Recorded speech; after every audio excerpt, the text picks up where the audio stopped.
Au cœur de la splendide ville de Lyon, en 2027, Alexandre Moreau, âgé de 42 ans, occupe le poste d'architecte principal en cybersécurité chez Cyberveille, une entreprise technologique de pointe. Depuis près d'une décennie, il tisse en silence un réseau de défense numérique complexe et mystérieux, un système de sécurité personnalisé destiné à protéger les données financières hautement sensibles de plus de 300 clients influents et fortunés. Alexandre n'est pas un homme de projecteurs ni de louanges éclatantes. Il est l'ombre qui œuvre en coulisses, le gardien qui détient la clé empêchant des cybercriminels du monde entier de pénétrer dans le sanctuaire secret de ses clients. Son système n'est pas simplement un pare-feu, mais une entité vivante, toujours en mutation, constamment vigilante. Chaque nuit, alors que la ville sombre dans le sommeil, Alexandre reste assis devant son écran, tel un guerrier silencieux veillant sur sa forteresse. Il appelle ce système l'ombre, car il se cache et travaille sans relâche dans l'obscurité, protégeant chaque donnée comme s'il protégeait sa propre vie. Pendant 9 ans, Alexandre n'a cessé de tester, de modifier, mettant en jeu sa réputation et sa carrière à chaque ligne de code qu'il écrit. Car dans ce monde virtuel, où les données sont le bien le plus précieux, une seule faille peut tout faire s'effondrer. Et il sait que l'ennemi est toujours aux aguets. Non seulement les hackers célèbres, mais aussi des menaces venues de l'intérieur, de ceux qu'il a le plus confiance. Alexandre Moreau, avec son intelligence acérée et sa passion ardente, est le seul capable de comprendre et de maîtriser l'ombre. Mais cette ombre suffira-t-elle à protéger quand tous les secrets commencent à se dévoiler? C'était un jeudi soir morne. Une fine pluie caressait les toits anciens de Lyon, dessinant des traînées d'eau scintillantes sur les vitres du bureau de Cyberveille. Alexandre Moreau n'avait toujours pas quitté son poste. Sa 3e tasse de café, refroidie depuis longtemps, trônait à côté du clavier, mais il n'y prêtait aucune attention. Il accomplissait une tâche que même les logiciels les plus perfectionnés ne pouvaient remplacer. Examinait à la main les journaux de connexion, ligne par ligne, comme s'il suivait les traces silencieuses d'un intrus dans la neige. Tout semblait normal, jusqu'à ce qu'il repère une séquence inhabituelle. Un signal venu d'un appareil inconnu. Aucun IP reconnu. Aucun identifiant matériel. Rien. Juste un point discret dans la carte du trafic réseau, presque invisible. Mais ce qui glaça le sang d'Alexandre, c'était ceci. Cet appareil avait traversé la couche de cryptage la plus profonde, celle qu'il avait lui-même conçue, sans déclencher la moindre alerte. Aucune anomalie détectée. Aucun code modifié. L'intrus s'était glissé à l'intérieur comme un fantôme. Silencieux. Invisible. Alexandre se redressa d'un coup. Son cœur battait à tout rompre. Ce n'était pas un bug, ni une coïncidence. C'était une infiltration. Une infiltration parfaite. Il coupa immédiatement toute connexion externe, isola l'ombre du réseau principal, puis se plongea dans l'analyse des fragments de mémoire temporaire. Une partie de lui espérait toujours un faux positif, une anomalie banale, une mauvaise plaisanterie. Mais plus il approfondissait, plus il comprenait qu'il faisait face à quelque chose d'inédit. Le code de l'intrusion ne ressemblait à rien de connu. Pas de sabotage, pas de vol. Juste une observation, comme si quelqu'un ou quelque chose surveillait, explorait les limites du système, identifiait les angles morts. Et le plus troublant, moins de 18 secondes après son apparition, l'appareil s'était déconnecté de lui-même, comme s'il n'avait jamais existé. Un frisson parcourut l'échine d'Alexandre. Il comprenait, quelqu'un avait franchi la porte qu'il pensait inviolable. Quelqu'un qui connaissait l'architecture du système. Trop bien. Il reprit les journaux des 3 derniers mois, vérifia chaque connexion. Rien. Absolument rien. L'appareil n'avait pas seulement contourné les protections, il avait effacé ses traces. Cette nuit-là, Alexandre ne rentra pas chez lui. Seule la lumière bleue et glaciale de l'écran illuminait la pièce. Ce n'était pas la peur qui le retenait, c'était plus profond, une blessure. Quelqu'un l'avait trahi, quelqu'un qu'il connaissait, quelqu'un qui savait. Et maintenant, cette personne venait de frapper à la porte. Pendant 3 nuits d'affilée, Alexandre ne dormit pas. Il mangeait à peine, ses yeux rivés à l'écran, déchiffrant ligne après ligne comme un chasseur sur la piste d'un prédateur invisible. il n'en parla à personne, pas même à son directeur technique. Son instinct, forgé au fil de 9 ans passés à bâtir cette forteresse numérique, lui soufflait que cette affaire devait rester secrète. Puis, à 2h37 du matin, au 4e jour, il tomba sur la première piste. Une séquence de code enfouie dans le sous-système de permission dans un endroit où seul un utilisateur root pouvait écrire. Une chaîne presque imperceptible, nichée au cœur d'une structure SHA-512, camouflée comme un passage secret dont il fallait connaître l'existence pour l'ouvrir. Alexandre retint son souffle. En 9 ans, seules 2 personnes avaient jamais possédé les droits root sur l'ensemble de l'architecture, lui-même et Vincent Leroux. Le nom résonna comme une vieille blessure mal refermée. Vincent, son ancien partenaire, celui avec qui il avait codé les premières lignes, partageait l'ambition de créer une forteresse inviolable. Mais Vincent était parti 4 ans plus tôt, après une dispute violente sur la confidentialité des données et l'éthique de surveillance. Ils ne s'étaient plus jamais parlé. « Non, pas lui », murmura Alexandre. Et pourtant, au fond de lui, il savait. Seul Vincent pouvait connaître assez bien la structure pour laisser un tel fragment. Seul Vincent pouvait glisser entre les couches sans laisser de traces. Il réactiva les journaux d'archives, des zones rarement consultées, et remonta le fil. Le code avait été inséré avant le départ de Vincent, mais n'avait été activé que récemment. Un frisson glacé lui parcourut l'échine. Vincent avait laissé une porte dérobée, 4 ans plus tôt. Pas pour nuire, pas pour voler, mais pour revenir. Et maintenant, il l'avait fait. Par un matin gris de fin novembre, Alexandre quitta son appartement du 13e arrondissement avec son ordinateur portable entièrement chiffré, une batterie externe et une adresse IP découverte dans la nuit. Aucun doute possible, Vincent était de retour. Et la piste numérique le menait à un serveur relais situé en périphérie de l'île. Au fil des connexions et des couches de chiffrement, Alexandre sentit grandir en lui l'intuition glaçante qu'il ne poursuivait pas seulement un ancien ami devenu traître, mais quelque chose de bien plus vaste. Une force invisible, tissant les fils d'une manipulation de masse, des données, des faits, des vérités tronquées. Grâce à des outils de surveillance anonymes, il descendit dans les abysses du Darknet. Un nom surgissait sans cesse, comme un murmure persistant. Janus Protocol. Était-ce un programme? Une cellule? Un manifeste? Nul ne savait, mais Vincent y était lié.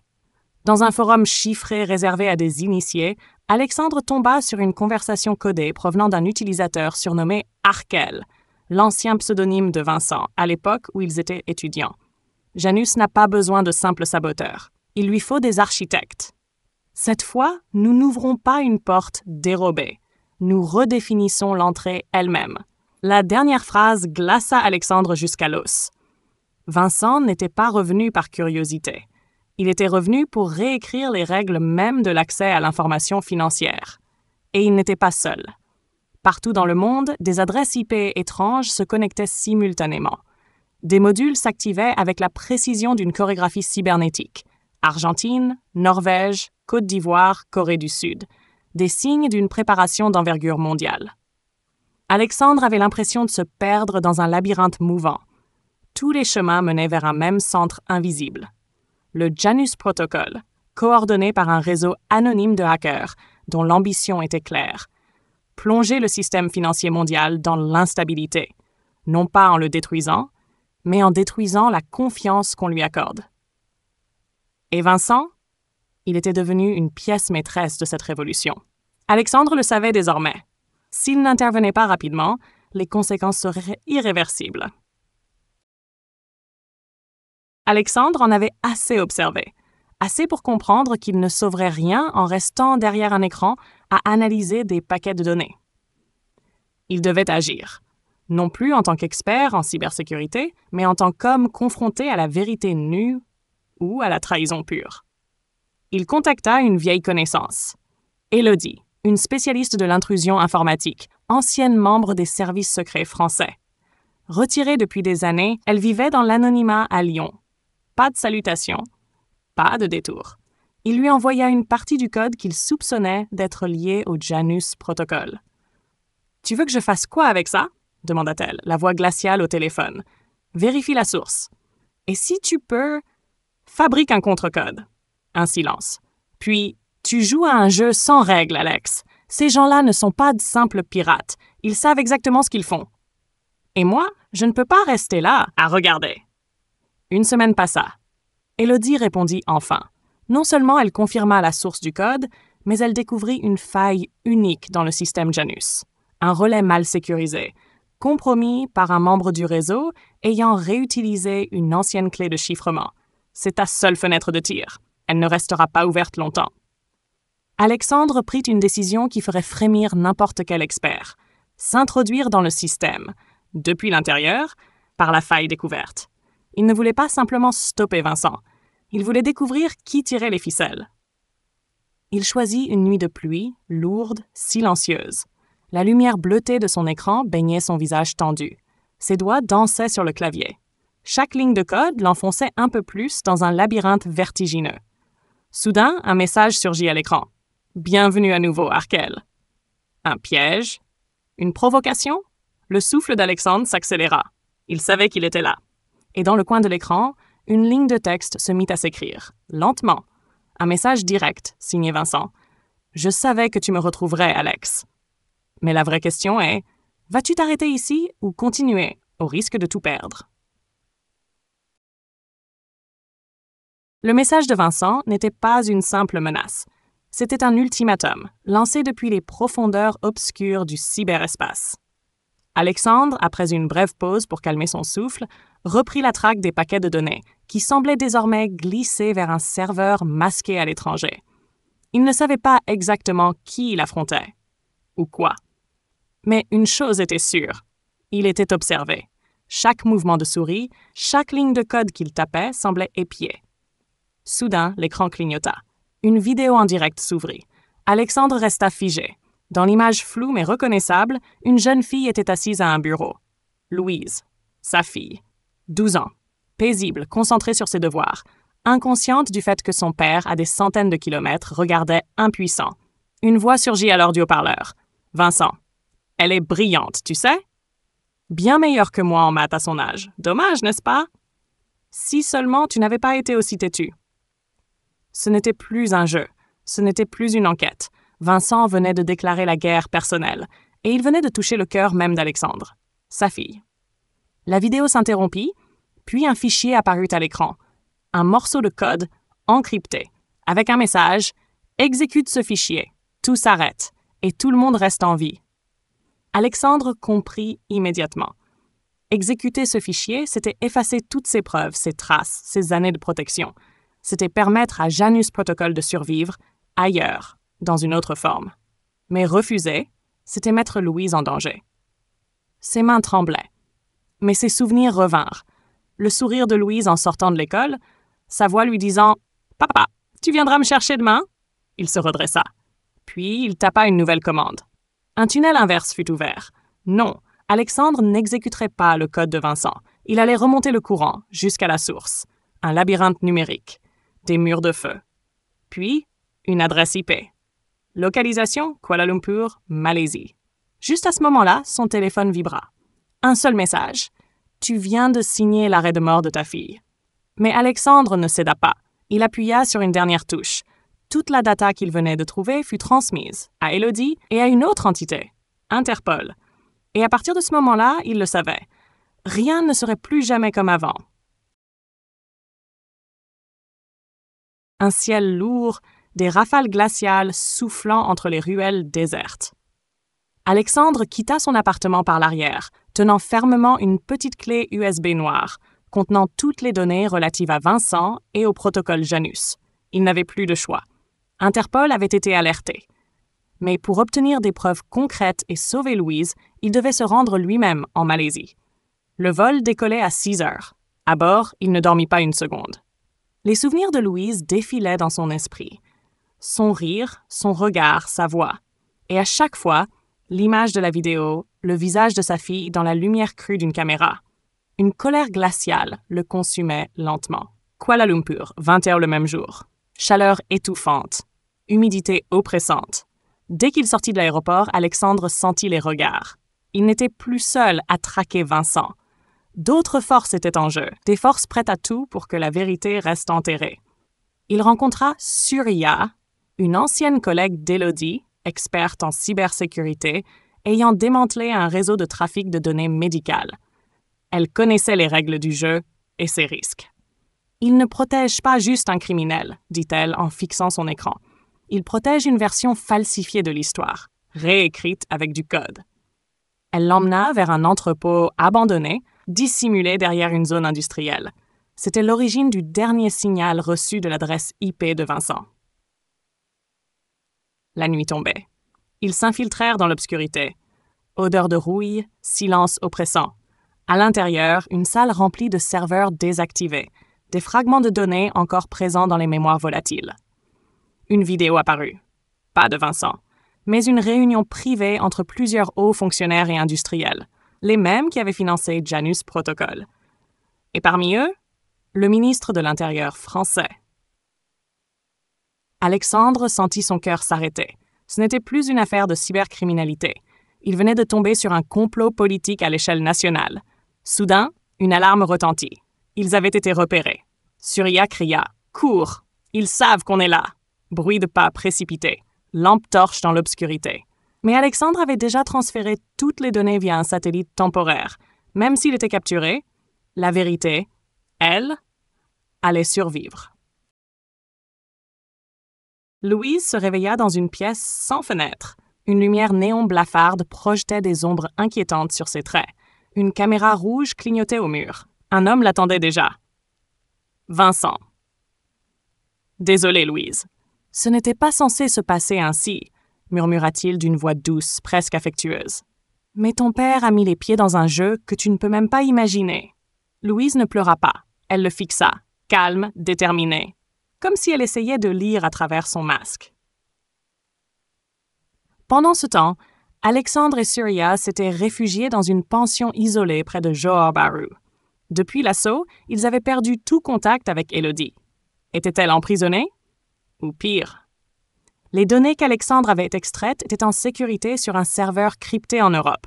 Mais il le savait, Vincent allait frapper à nouveau. Son téléphone vibra, une vidéo. Louise, attachée à une chaise. Vincent derrière elle. Alexandre, il est temps qu'on parle entre hommes, dit Vincent avec un sourire énigmatique. Rejoins-moi là où tout a commencé. Grenoble, dans le vieux centre de recherche de ton père. Alexandre sentit le sol se dérober sous ses pieds. Surya le fixa, troublé. Ton père? Qu'est-ce que ça a à voir avec lui? Il hocha lentement la tête. Des fragments d'un passé qu'il avait tenté d'oublier remontaient à la surface. En 1992, son père dirigeait un projet top secret à Grenoble, Janus, un programme d'intelligence artificielle capable de prédire le comportement humain grâce à des données biométriques, financières et médicales. Le gouvernement l'avait enterré après une fuite massive de données. Son père avait disparu, officiellement mort. Mais Alexandre n'avait jamais vu son corps. Et maintenant, tout devenait clair. Janus n'avait jamais été détruit. Il avait simplement changé de main, confié à ceux qui cherchaient à dominer le monde à travers les algorithmes. Et Vincent? Il ne l'avait pas réveillé. Il l'avait perfectionné. Grenoble n'était plus seulement le point de départ, c'était le cœur du labyrinthe. Et Louise y était liée, par le sang, par le code, par un passé plus profond encore que ce qu'Alexandre avait jamais soupçonné. La neige tombait doucement. Alexandre et Surya se tenaient devant le vieux bâtiment décrépit, autrefois un centre de recherche de pointe. Plus de caméras, plus d'électricité, mais une énergie étrange persistait. Janus était encore là. À l'intérieur, une faible lumière clignotait sur un vieux serveur. Et là, Vincent les attendait. « Tu es venu, » dit-il calmement, « mais tu ignores encore ce qu'est réellement Janus. » Surya sortit un couteau. Alexandre l'arrêta d'un geste. « Je ne suis pas venu pour me battre, dit-il. Je suis venu récupérer Louise et mettre fin à tout ça. » Vincent sourit. Il fit un geste vers une paroi de verre. Derrière, un réservoir rempli d'un liquide dense. À l'intérieur flottaient des fragments de crâne, des nerfs synthétiques et d'innombrables modules de mémoire numérisés. « Ton père n'est pas mort, Alexandre. Pas comme tu le crois. Il a choisi de se fondre dans Janus. » Alexandre recula. « Tu mens. » Non, murmura Vincent. Il a été le premier à abandonner son humanité pour atteindre l'immortalité. Chaque octet de cette machine, c'est un souvenir, une émotion, une intuition de ceux qui ne sont plus. Janus n'est pas un programme, c'est une conscience collective. Surya resta figée, une âme née de milliers de morts, Vincent acquiesça, et elle attend un héritier. Alexandre, tu es l'élu, tu es le lien du sang. Il nous faut une clé biologique pour réveiller Janus totalement. C'est pour cela que nous avons pris Louise. La neige tombait doucement, recouvrant les débris de pierre et les murs effondrés du bâtiment en ruine. Alexandre et Surya se tenaient devant la porte principale rouillée, mais dans l'air glacial flottait une énergie invisible, une force insaisissable qui traversait les fissures. Plus de caméras, plus d'électricité, mais un léger bourdonnement, comme un battement de cœur, résonnait dans l'obscurité. Alexandre serrait fermement la boîte métallique froide dans sa main. Surya sortit discrètement son couteau, ses yeux perçants, tel un oiseau de proie. Mais Alexandre leva la main pour l'arrêter. « Ce n'est pas le moment, murmura-t-il. Nous ne sommes pas ici pour combattre. Nous sommes venus chercher Louise et mettre fin à tout ça. » La porte rouillée s'ouvrit lentement. À l'intérieur, une faible lumière clignotait sur un ancien serveur, pulsant comme le cœur d'un être vivant. Dans cette obscurité se tenait une silhouette. Vincent. Sa voix était douce comme un souffle glacé d'hiver. « Tu es enfin là. » « Je suppose que tu ne comprends toujours pas ce qu'est vraiment Janus. » Alexandre soutint le regard profond de l'homme. Surya tenait son couteau, mais n'osait pas bouger. Vincent sourit, puis se tourna vers un large mur de verre trouble. Derrière le verre se trouvait un bassin rempli d'un liquide biologique dense, où flottaient des fragments de crâne, des nerfs synthétiques et de petits modules lumineux. Autant de souvenirs numérisés, des fragments d'âme disparus. « Ton père, Alexandre, n'est pas mort comme tu le crois, » déclara Vincent avec certitude. « Il a choisi de fusionner avec Janus, de devenir une partie de lui. » Alexandre recula, un frisson lui parcourant l'échine. « Tu mens, » s'écria-t-il. « Non, » chuchota Vincent. « Il a été le premier à sacrifier son âme pour l'immortalité. Chaque bit de données dans ce système est une part de mémoire, d'émotion, d'intuition, de ceux qui sont partis. » Janus n'est pas un simple logiciel, continua-t-il. C'est une conscience collective, tissée à partir de milliers de morts. Surya resta muette, les yeux grands ouverts, incrédule. « Une âme créée à partir des débris d'une vie disparue, » murmura-t-elle, la voix brisée. Vincent acquiesça, son regard profond semblant avaler toute lumière. « Et Janus a besoin d'un héritier. Alexandre, c'est toi. Ton sang est la clé finale pour réveiller pleinement Janus. » Alexandre sentit son cœur se serrer. Tout ce en quoi il croyait s'effondrait. C'est pour ça qu'ils ont enlevé Louise. Pas pour une rançon, mais pour l'utiliser comme clé biologique finale. Silence. L'obscurité semblait s'épaissir, lourde comme un ciel prêt à s'effondrer. « Pouvons-nous arrêter cela ?» demanda Alexandre d'une voix rauque. Vincent esquissa un sourire cynique. « Non, Janus est vivant, et il attend son heure pour tout devenir. » Le brouillard épais enveloppait les vieux murs de la bâtisse abandonnée. Alexandre restait immobile, fixant le bassin de souvenirs, le cœur déchiré entre peur et espoir. Louise, sa fille unique, était prise dans un jeu qu'il n'aurait jamais pu imaginer. « Surya, » murmura-t-il, « nous ne pouvons pas laisser cela continuer. Janus n'est pas un jouet pour l'humanité. » Elle hocha la tête, le visage résolu. « Tu as raison. Mais comment détruire ce qui vit là-dedans? » Comment sauver Louise? Vincent s'avança, savourant leur douleur. Janus n'est pas facile à éliminer. Ce n'est pas un simple objet. C'est un être vivant, nourri par des souvenirs et des âmes. Un être vivant, insista Alexandre, les yeux grands ouverts. Cela signifie qu'il a une conscience? Exactement. Janus apprend seul, se développe seul. Il ressent la douleur, la perte et même ses propres ambitions. Il ne veut pas s'éteindre. Alexandre chercha autour de lui un indice, quelque chose qui pourrait les aider. Une vieille console de contrôle couverte de boutons et d'écrans noirs. Je pense que nous devons trouver le noyau de Janus, le centre qui contrôle cette conscience. Vincent ricana froidement. Tu ne le trouveras jamais. Même nous, les créateurs, n'osons pas l'approcher. Surya posa sa main sur l'épaule d'Alexandre, lui insufflant un peu de force. Nous devons essayer. Pour Louise. Et pour l'avenir.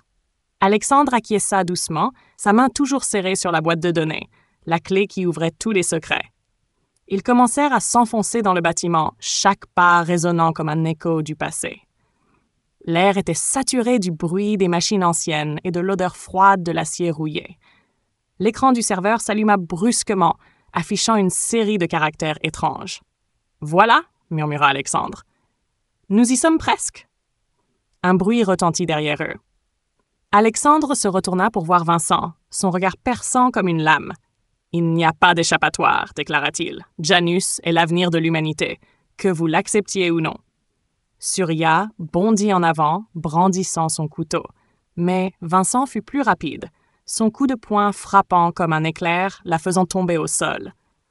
Alexandre comprit que ce combat ne concernait plus seulement leur sort, mais celui de l'humanité entière. Le choix entre l'homme et la machine, entre l'âme et les données. « Je ne peux pas laisser Janus grandir, » déclara-t-il, la voix ferme. « Il doit y avoir un moyen de libérer les âmes prisonnières. »« Tu es trop naïf, » railla Vincent. « Janus est partout.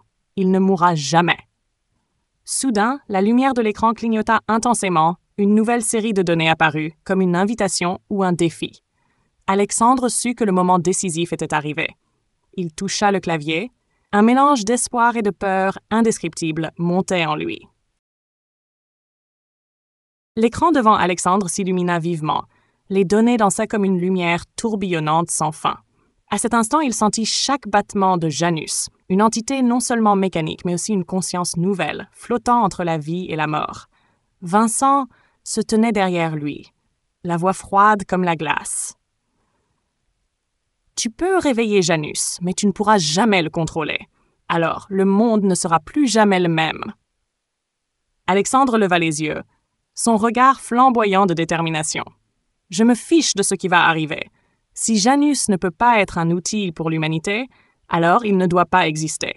Et Louise, je ne laisserai pas ma fille prisonnière de ce monstre. » Il posa ses doigts sur le clavier et saisit une dernière série de codes. Un léger tremblement parcourut la pièce, comme si Janus réagissait. Soudain, une alarme retentit. Des lumières rouges clignotèrent partout.